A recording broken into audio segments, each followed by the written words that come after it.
In this lesson, we're going to continue discussing nested styles.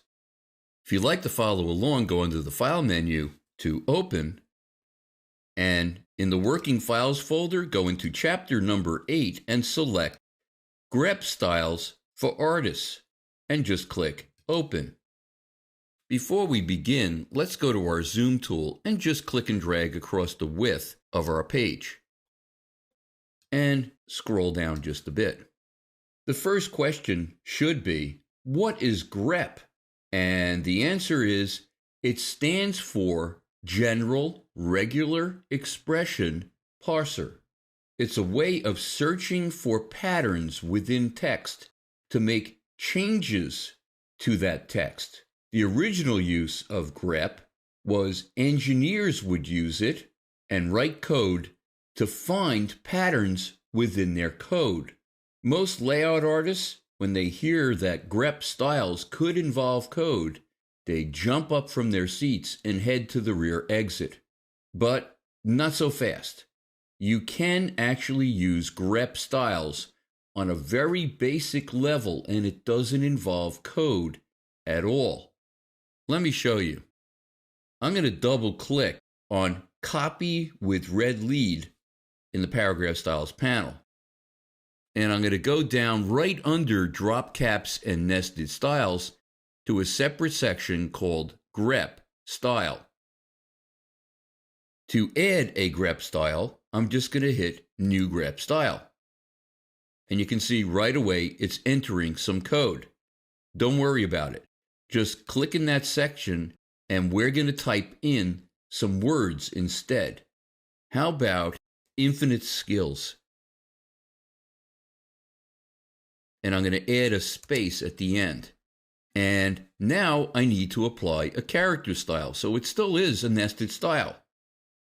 And where it says none, I'm going to click on that, hit the pop-up, and go to red bold caps. And let's see if it works. When I click off of it, you'll see everywhere in this text where it says infinite skills, it's now red bold caps.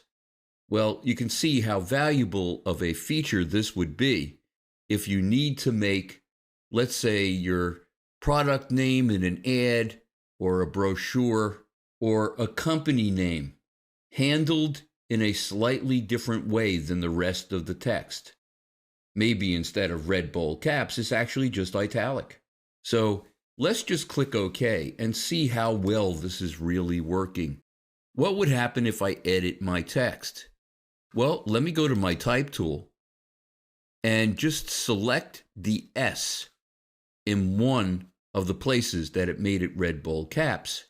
And I'm just going to delete the S. It's no longer red bold caps. Let me add the S back in. What would happen if I selected the space right after the word skills? Well, you remember I made the space part of the nested style, so it's looking for that space as well as infinite space skills space. Let me delete the space and see what happens. It's no longer red bold caps. So now that we know that it will hold up to editing and it continues to look for the exact phrase that we typed into our grep styles, this is a very powerful feature. And if you ever need to apply a certain character style to particular words in paragraphs that have a style applied, very cool feature. It's going to save a lot of time. Imagine doing this manually, something you probably would not want to do. So it's a great solution. We're going to be talking more about styles in the upcoming lesson.